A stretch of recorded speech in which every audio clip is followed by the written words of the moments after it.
ঈদের পরের দিনই বাবা মার কাছে যাওয়ার কথা ছিল, কিন্তু যাইতে পারিনি। তো 3-4 দিন পরে গেছিলাম। আর কেন জানি বাবা মার কাছে যাওয়ার কথা শুনলে মনটা এত ভালো হয়ে যায় আর এত ভালো লাগে, মানে যাদের বিয়ে হয়েছে, যারা শ্বশুর বাড়ি থেকে বাবার বাড়ি যান, তারা একমাত্র বুঝবেন। তো গিয়ে কী করলাম, কেমন মজা করলাম, সেটাই আপনাদের সাথে শেয়ার করব। আসসালামু আলাইকুম, কী অবস্থা, কেমন আছেন সবাই? আশা করছি সবাই ভালো আছেন। তো আমি আর হৃদয় রেডি টেডি হয়ে বের হয়ে গেলাম, মিষ্টি নিলাম। আর আমাদের সঙ্গে শুধু আমরা একাই যাচ্ছি না, আমাদের সঙ্গে আপু আছে, তানিশা আছে, দুলাভাইও যাচ্ছে। তো এই তো কিছু মিষ্টি, দই এগুলা নিয়ে আমরা বেরিয়ে পড়লাম। দেখতে পাচ্ছেন আমরা ভ্যান গাড়িতে যাচ্ছি। তো প্রায় চলে এসেছি। আর খুব মজা হচ্ছিল যে কখন যাব, এত ভালো লাগছিল কি বলবো। এই যে হৃদয় একটু ভাব নিচ্ছিল।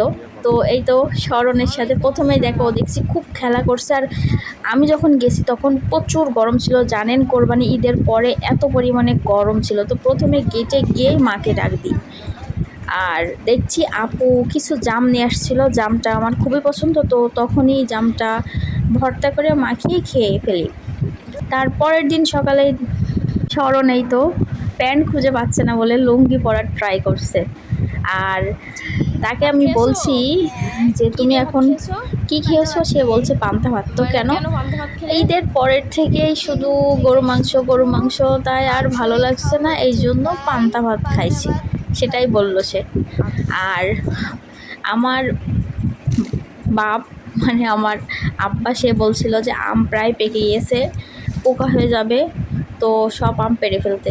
আর এদিকে হৃদয় আর স্মরণ মিলে কাঁচা আম পেড়ে খাচ্ছে। তো শেষমেশ আমরুপালি বাগানে চলে গেলাম। সেখানে সব আমগুলো ভেঙে দিলাম, কারণ আমি না থাকলে আম পাড়া যাবে না, মানে পাড়তে পারবে না গুছায় সব।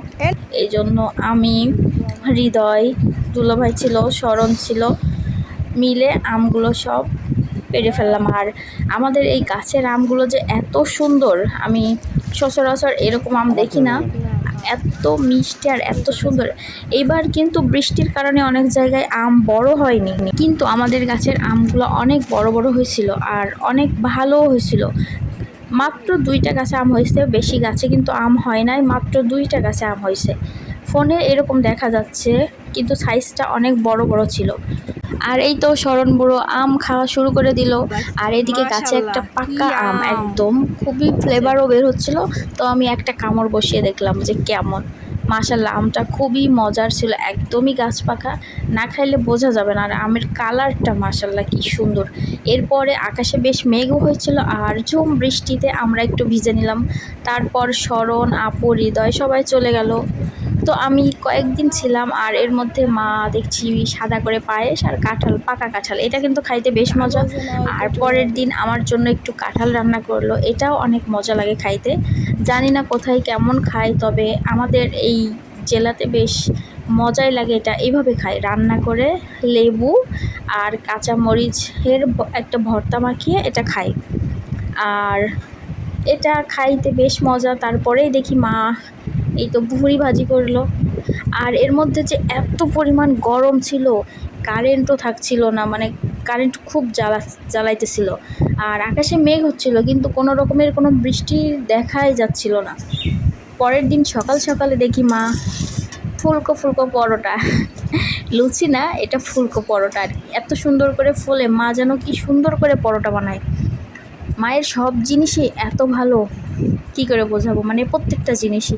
এর পরোটা ভাজি কমপ্লিট, এবার ডিম ভাজা হবে, কারণ আমার বাবা সে মিষ্টি খায় না, মানে ডায়াবেটিক্স তার, এই জন্য সে পরোটাতে ডিম ভাজি খাবে। আর আমি আর মা ডিম ভাজি না খেয়ে পরোটাতে খাবো সেমাই। মিষ্টি আমার মায়ের খুবই পছন্দ, আমারও মোটামুটি পছন্দ। তো এই তো মা লাচ্চা সেমাইটা তৈরি করে নিচ্ছে। মা বরাবরই দেখি মিষ্টি পছন্দ করে, সেরকম কোনো ঝালের জিনিসই খায় না। তাই আমি তার জন্য কিছু নিয়ে গেলে মিষ্টি কিছুই নিয়ে যাই। আর এই তো সেমাইটা সে রান্না করে ফেলেছে আর আমার জন্য দিয়েছে। এত পরিমাণে গরম পড়ছিল, বাচ্চারা দেখছি এই আইসক্রিমটা খাচ্ছিল, তো আমাকেও একটা দিল, আমিও খেয়ে নিলাম। প্রচুর রোদ ছিল। আর এই তো আম দেখছি আম পেকেছে, তাই একটু আমও খেয়ে নিলাম। এরপর মা আমার জন্য মুরগির মাংস রান্না আর খিচুড়ি করবে, কারণ মুরগির মাংস ভুনা আর খিচুড়ি খুব মজা লাগে। এই করতে করতে আমার দিনও শেষ হয়ে গেল, শ্বশুরবাড়ি যাওয়ার সময় চলে আসলো। তো আজকের ভিডিওটা এই পর্যন্ত। আল্লাহ হাফেজ।